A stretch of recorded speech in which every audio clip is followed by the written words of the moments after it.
வணக்கம். இது உரிமை குரல் கொண்டு வரும் இலங்கையின் இன்றைய நாளுக்கான தலைப்புச் செய்திகள்.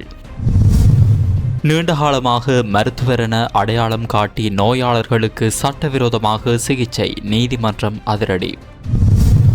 அதிவேக மோட்டார் சைக்கிள் ஓட்டுநர்களுக்கு எதிராக தீவிர நடவடிக்கை, பொதுமக்களின் பாதுகாப்பை உறுதி செய்ய ஏற்பாடு. சமாதான பேச்சுவார்த்தைகளில் பிரபாகரன் ஏன் சமரசத்திற்கு வரவில்லை? ஜிஎல் பீரிஸ் வெளியிட்ட கருத்து. கிழக்கு உள்ளிட்ட பல பகுதிகளில் இன்று அதிகரிக்கும் வெப்பம், பொதுமக்களுக்கு வளிமண்டலவியல் திணைக்களம் எச்சரிக்கை. புதுப்பிக்கத்தக்க எரிசக்தி மின்சார கொள்வனவுக்கு புதிய கட்டண முறை, 3 முக்கிய பிரிவுகளை அறிமுகப்படுத்திய பொது பயன்பாடுகள் ஆணைக்குழு. காணாமல் போன பதுளை வைத்தியசாலை மயக்கவியல் நிபுணர் வனப்பகுதியில் சரளமாக மீட்பு, விசாரணையில் வெளியான அதிர்ச்சி. வவுனியாவில் விநாயகருக்கு படைக்கப்பட்ட மாம்பழம் ₹1,00,000 ஏலம், சில நிமிடங்களில் அதிரடியாக உயர்ந்த ஏலத்தொகை. எல் நினோ வானிலை தாக்கம், இலங்கையில் மின்சார விநியோகம் குறித்து வெளியான எச்சரிக்கை. ஊடுருவும் சவுடல் புயல், கொட்டி தீர்க்கப் போகும் கனமழை, வெளியான எச்சரிக்கை. அவை எமது தலைப்புச் செய்திகள். இனி தொடர்பான விரிவான செய்திகளுக்குள் செல்லும் முன்னர் நீங்கள் எமது செய்தி சேவைக்கு புதியவர் என்றால் இப்போதே எமது செய்தி தளத்தை சப்ஸ்கிரைப் செய்து இணைந்திருங்கள்.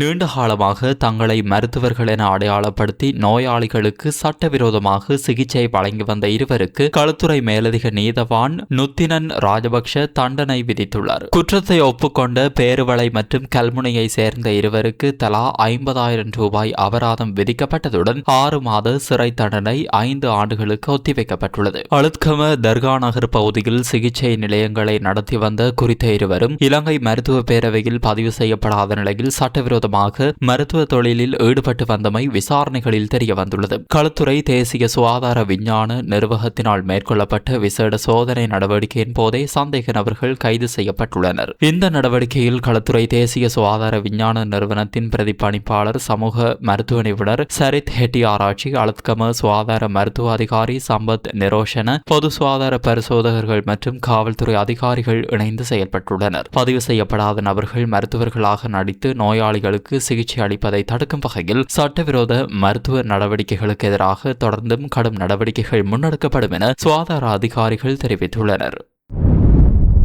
வடக்கு மாகாணத்தில் அதிவேகமாக மோட்டார் சைக்கிளை செலுத்தி ஏனைய வீதி பயணிகளுக்கு அச்சுறுத்தலை ஏற்படுத்தும் செயல்பாடுகளை கட்டுப்படுத்த தீவிர நடவடிக்கைகள் முன்னெடுக்கப்பட வேண்டும் என வடக்கு மாகாண ஆளுநர் நா. வேதநாயகன் தெரிவித்துள்ளார். வடக்கு மாகாண ஆளுநர் நா. வேதநாயகனுக்கும் புதிதாக வடக்கு மாகாண சிரேஷ்ட பிரதி காவல்துறை அதிபராக கடமைகளை பொறுப்பேற்றுள்ள தினேஷ் கருணாநாயக்கவுக்கும் இடையிலான சந்திப்பொன்றின் போதே அவர் இவ்வாறு தெரிவித்தார். இதன்போது கருத்து தெரிவித்த ஆளுநர் வடக்கு மாகாணத்தில் காவல்துறையின் செயல்பாடுகளில் அண்மை காலமாக முன்னேற்றம் ஏற்பட்டுள்ளதாக குறிப்பிட்டுள்ளார். குறிப்பாக உயிருக்கு அச்சுறுத்தலாக மாறியுள்ள போதைப் பொருளின் பரவலை கட்டுப்படுத்தும் நடவடிக்கைகளை மேலும் தீவிரப்படுத்த வேண்டும் எனவும் அவர் வலியுறுத்தியுள்ளார். அத்துடன் சட்டவிரோத மணல் அகழ்வு மற்றும் கடத்தலில் ஈடுபடும் குழுக்களின் செயல்பாடுகளை கட்டுப்படுத்துவதற்கும் உரிய நடவடிக்கைகள் மேற்கொள்ளப்பட வேண்டும் என ஆளுநர் தெரிவித்துள்ளார். மேலும் இவ்வாறான சட்டவிரோத செயல்பாடுகளை கட்டுப்படுத்துவதில் தொடர்புடைய அரச நிறுவனங்களுடன் ஒருங்கிணைந்து செயல்பட வேண்டியதன் அவசியத்தையும் அவர் சுட்டிக்காட்டியுள்ளார். பொதுமக்களின் பாதுகாப்பை உறுதி செய்வதுடன் சட்டத்தின் ஆட்சியை நிலைநாட்டும் வகையில் தொடர்ச்சியான நடவடிக்கைகளை முன்னெடுக்க வேண்டும் எனவும் வடக்கு மாகாண ஆளுநர் நா. வேதநாயகன் வலியுறுத்தியுள்ளார்.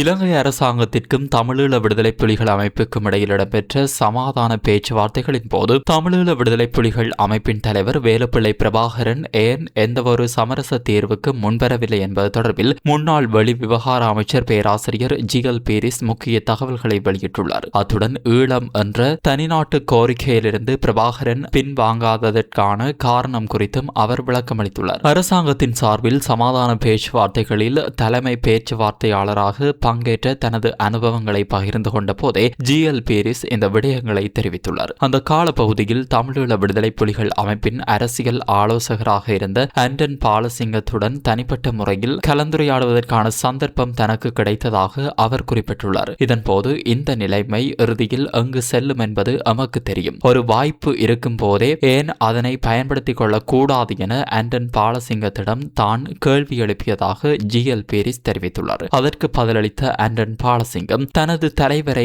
சமாதான பேச்சுவார்த்தைக்கு அழைத்து வருவதற்கு தன்னால் முடிந்த அனைத்தையும் செய்துவிட்டதாக தெரிவித்ததாகவும் அவர் கூறியுள்ளார். மேலும் பிரபாகரனின் மனநிலை மற்றும் தமிழீழ விடுதலை புலிகள் அமைப்பின் அப்போதைய நிலைப்பாடு தொடர்பிலும் ஆண்டன் பாலசிங்கம் தன்னிடம் விளக்கம் அளித்ததாக ஜிஎல் பீரிஸ் தெரிவித்துள்ளார். அந்த காலப்பகுதியில் பிரபாகரன் வன்னி காடுகளுக்குள் தனிமைப்படுத்தப்பட்ட நிலையில் இருந்ததாகவும் அவரை சுற்றியிருந்தவர்கள் இராணுவ நிலைமைகள் தொடர்பில் அவருக்கு குறிப்பிட்ட வகையிலான நம்பிக்கையை ஏற்படுத்தியிருந்ததாகவும் அவர் குறிப்பிட்டுள்ளார். குறிப்பாக அரசாங்க படைகளால் சிறிய அளவிலான சில போர்களில் மாத்திரமே வெற்றி பெற முடியும் எனவும் ஒட்டுமொத்த போரில் விடுதலை புலிகளை தோற்கடிக்க முடியாது எனவும் பிரபாகரனை சுற்றியிருந்தவர்கள் நம்ப வைத்திருந்ததாக ஜிஎல் பீரிஸ் தெரிவித்துள்ளார். இதன் காரணமாக இராணுவ ரீதியில் தன்னை தோற்கடிக்க முடியாது என்ற நம்பிக்கை பிரபாகரனிடம் வலுப்பெற்றிருந்ததாகவும் அவர் தெரிவித்துள்ளார். இந்த பின்னணியிலேயே ஈழம் என்ற தனி நாட்டு கொள்கைக்கு குறைவான எந்தவொரு அரசியல் தீர்வையும் அல்லது சமரசத்தையும் ஏற்றுக்கொள்ள பிரபாகரன் தயாராக இருக்கவில்லை என ஜிஎல் பீரிஸ் குறிப்பிட்டுள்ளார்.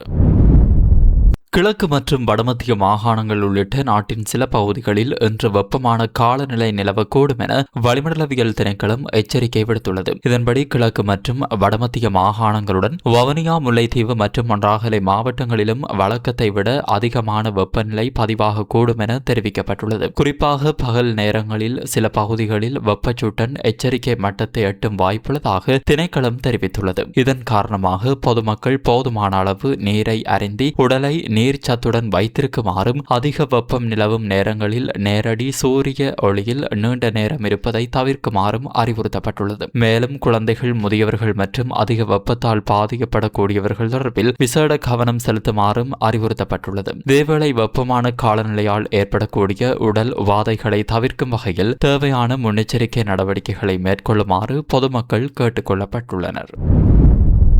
புதுப்பிக்கத்தக்க எரிசக்தி மூலங்களை அடிப்படையாக கொண்ட மின் நிலையங்களிலிருந்து மின்சாரத்தை கொள்வனவு செய்வதற்கான புதிய கட்டண முறையை இலங்கை பொது பயன்பாடுகள் ஆணைக்குழு அறிமுகப்படுத்தியுள்ளது. இதன்படி ஆணைக்குழுவினால் விதிக்கப்பட்டுள்ள நிபந்தனைகளுக்கு அமைய புதிய மின்சார கொள்வனவு கட்டண முறை இன்று முதல் அமலுக்கு வருகிறது. மின் உற்பத்தியின் தன்மையை அடிப்படையாக கொண்டு புதிய கட்டண முறை 3 முக்கிய பிரிவுகளாக வகைப்படுத்தப்பட்டுள்ளது. அதன்படி புதுப்பிக்கத்தக்க எரிசக்தி மின் நிலையங்களுக்கான கட்டண முறை, மின் நுகர்வோருக்கு கட்டண முறை மற்றும் மின்கல சேமிப்பு அமைப்புடன் கூடிய புதுப்பிக்கத்தக்க எரிசக்தி மின் நிலையங்களுக்கான கட்டண முறை என 3 பிரிவுகள் அறிமுகப்படுத்தப்பட்டுள்ளன. இந்த புதிய கட்டண முறையின் கீழ் பின்பற்ற வேண்டிய நடைமுறைகள் மற்றும் மின்சார கொள்வனவு விலைகள் ஏற்கனவே தீர்மானிக்கப்பட்டுள்ளதாக இலங்கை பொது பயன்பாடுகள் ஆணைக்குழு தெரிவித்துள்ளது. புதுப்பிக்கத்தக்க எரிசக்தி மூலம் மின் உற்பத்தியை ஊக்குவிப்பதுடன் நாட்டின் மின்சார தேவையை நிலையான முறையில் பூர்த்தி செய்வதே இந்த புதிய கட்டண முறையின் பிரதான நோக்கமாகும். பதுளை போதனா மருத்துவமனையின் மயக்கவியல் வைத்திய நிபுணர் ஒருவர் காணாமல் போன நிலையில் வனப்பகுதியிலிருந்து சடலமாக மீட்கப்பட்ட சம்பவம் தொடர்பில் காவல்துறையினர் விசாரணைகளை முன்னெடுத்து வருகின்றனர். மருத்துவர் பிரபாத் அனுராத தயரட்ன நேற்று முன்தினம் காலை முதல் காணாமல் போயிருந்ததாக கிடைத்த தகவலை அடுத்து காவல்துறையினர் தேடுதல் நடவடிக்கைகளை ஆரம்பித்தனர். இதன்போது பதுளை மகியங்கனை பிரதான வீதியின் மப்பா கடவேவ பகுதியில் 17ஆம் மைல்கல் அருகே உள்ள வனப்பகுதியில் அவரது கார் கைவிடப்பட்ட நிலையில் நேற்று முன்தினம் இரவு கண்டுபிடிக்கப்பட்டது. இதனைத் தொடர்ந்து காவல்துறையினரும் இராணுவத்தினரும் இணைந்து மேற்கொண்ட தீவிர தேடுதல் நடவடிக்கையின் போது அவரது சடலம் காரில் இருந்து சுமார் 800 மீட்டர் தொலைவில் வனப்பகுதியில் அமைந்திருந்த பாறை ஒன்றுக்கு அருகில் இருந்து நேற்றைய தினம் காலை மீட்கப்பட்டது. மேலும் சம்பவ இடத்திலிருந்து 3 வகையான போதைப் பொருட்கள் மீட்கப்பட்டுள்ளதாக காவல்துறையினர் தெரிவித்துள்ளனர். இதனையடுத்து மருத்துவர் மாத்திரைகளை உட்கொண்டு தவறான முடிவெடுத்து உயிரிழந்திருக்கலாம் என்ற கோணத்தில் காவல்துறையினர் விசாரணைகளை முன்னெடுத்து வருகின்றனர். அத்துடன் அவர் நீண்ட காலமாக மன அழுத்தத்திற்கான மருந்துகளை பயன்படுத்தி வந்ததாகவும் காவல்துறை அதிகாரிகள் தெரிவித்துள்ளனர். எவ்வாறாயினும் மருத்துவரின் மரணம் தொடர்பான காரணத்தை உறுதிப்படுத்துவதற்கான மேலதிக விசாரணைகள் மற்றும் சட்ட வைத்திய பரிசோதனைகள் முன்னெடுக்கப்பட்டு வருகின்றன. சம்பவம் தொடர்பான மேலதிக விசாரணைகளை மகியங்கனை காவல்துறையினர் தொடர்ந்து முன்னெடுத்து வருகின்றனர். வவுனியாவில் ஆலய திருவிழாவின் போது விநாயகருக்கு படைக்கப்பட்ட மாம்பழம் ஒன்று 3 லட்சம் ரூபாவுக்கு ஏலம் போன சம்பவம் இடம்பெற்றுள்ளது. வவுனியா உக்குளாங்குளம் ஸ்ரீ சித்தி விநாயகர் ஆலயத்தின் வருடாந்த மகோற்சவ திருவிழா சிறப்பாக நடைபெற்று வருகிறது. இதன் 6ஆம் திருவிழாவான மாம்பழ திருவிழாவிலேயே இந்த சம்பவம் இடம்பெற்றுள்ளது. இதன்போது விநாயகருக்கு படைக்கப்பட்ட மாம்பழம் ஆலய வளர்ச்சி பணிகளுக்கான நிதி திரட்டும் நோக்கில் ஏலத்தில் விடப்பட்டது. ஆரம்பத்தில் 10,000 ரூபாவுக்கு ஏலம் கோரப்பட்ட நிலையில் சில நொடிகளிலேயே ஏலம் ஏலத்தொகை 1 லட்சம் ரூபாவை எட்டியது. தொடர்ந்து படிப்படியாக அதிகரித்த ஏலத்தொகை சில நிமிடங்களில் 3 லட்சம் ரூபாவாக உயர்ந்தது. இறுதியில் 3 லட்சம் ரூபாவுக்கு மாம்பழம் ஏலம் விடப்பட்டது. குறித்த ஏலத்தின் மூலம் கிடைக்கும் முழு தொகையும் ஆலயத்தின் வளர்ச்சி பணிகளுக்காக பயன்படுத்தப்பட உள்ளதாக ஆலய நிர்வாகத்தினர் தெரிவித்துள்ளனர். மேலும் இந்த ஆலய திருவிழாவின் போது தொடர்ந்து 3வது வருடமாகவும் குறித்த பெண் மாம்பழத்தை ஏலத்தில் எடுத்துள்ளதாக கூறப்படுகிறது. தற்போது நிலவும் எல் நினோ காலநிலை நிலைமையின் காரணமாக நாட்டின் நீர் வளங்கள் வறண்டு வருவதனால் மின்சார தேவை அதிகரிப்பதுடன் மின் உற்பத்தி திறனும் குறையக்கூடும் என இலங்கை பொது பயன்பாடுகள் ஆணைக்குழு எச்சரிக்கை விடுத்துள்ளது. இந்த நிலைமை தொடரும் பட்சத்தில் நாடு மின்சார பற்றாக்குறையை எதிர்கொள்ளும் அபாயம் காணப்படுவதாக இலங்கை பொது பயன்பாடுகள் ஆணைக்குழு தலைவர் KVL சந்திரலால் தெரிவித்துள்ளார். புதுப்பிக்கத்தக்க எரிசக்தி மூலம் உற்பத்தி செய்யப்படும் மின்சாரத்திற்கான புதிய மின் கொள்முதல் கட்டணங்கள் தொடர்பில் நேற்று இடம்பெற்ற ஊடகவியலாளர் சந்திப்பின் போதே அவர் இவ்வாறு தெரிவித்தார். தற்போதைய வானிலை நிலைமைகளின் தாக்கத்தால் மின்கல சேமிப்பு அமைப்புகளில் சுமார் 450 மெகாவாட் அளவிலான மின் நுகர்வுக்கு குறைவு ஏற்படக்கூடும் எனவும் அவர் குறிப்பிட்டுள்ளார். இதன் காரணமாக தடையற்ற மின்சார விநியோகத்தை உறுதி செய்வதில் மேலும் சவால்கள் ஏற்படக்கூடும் என இலங்கை பொது பயன்பாடுகள் ஆணைக்குழு தலைவர் சுட்டிக்காட்டியுள்ளார். எனவே மின் கட்டமைப்பின் நிலைத்தன்மையையும் நம்பகமான மின்சார விநியோகத்தையும் உறுதி செய்வதற்காக புதுப்பிக்கத்தக்க எரிசக்தி மின் கட்டமைப்புடன் ஒருங்கிணைப்பதை விரிவுபடுத்துவதுடன் போதுமான மின்சார சேமிப்பு திறனையும் பேணுவது அவசியம் என அவர் வலியுறுத்தியுள்ளார். எதிர்வரும் காலங்களில் ஏற்படக்கூடிய மின்சார தேவைக்கும் உற்பத்தி பற்றாக்குறைக்கும் தயாராகும் வகையில் தேவையான நடவடிக்கைகளை முன்கூட்டியே மேற்கொள்ள வேண்டியதன் அவசியத்தையும் அவர் சுட்டிக்காட்டியுள்ளார்.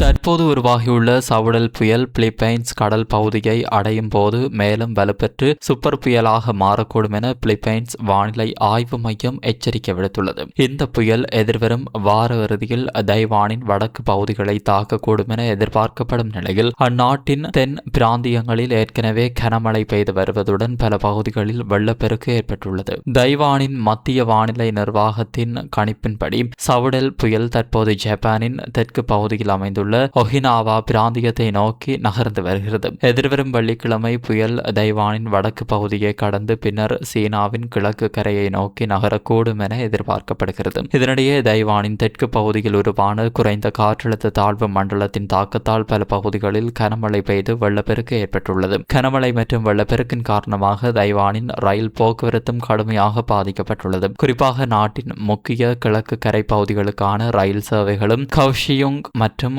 தைதுங் இடையிலான விரைவு ரயில் சேவைகளும் ரத்து செய்யப்பட்டுள்ளதாகவும் கூறப்படுகிறது. புயல் மேலும் வலுப்பெறும் சாத்தியம் காணப்படுவதனால் தைவான் உள்ளிட்ட புயல் தாக்கத்திற்கு உள்ளாகக்கூடிய பகுதிகளில் வானிலை நிலைமைகள் தொடர்ந்து கண்காணிக்கப்பட்டு வருகின்றன. இத்துடன் இன்றைய தலைப்புச் செய்திகள் நிறைவடைகின்றன. தொடர்ந்தும் உரிமை குரலோடு இணைந்திருங்கள். வணக்கம்.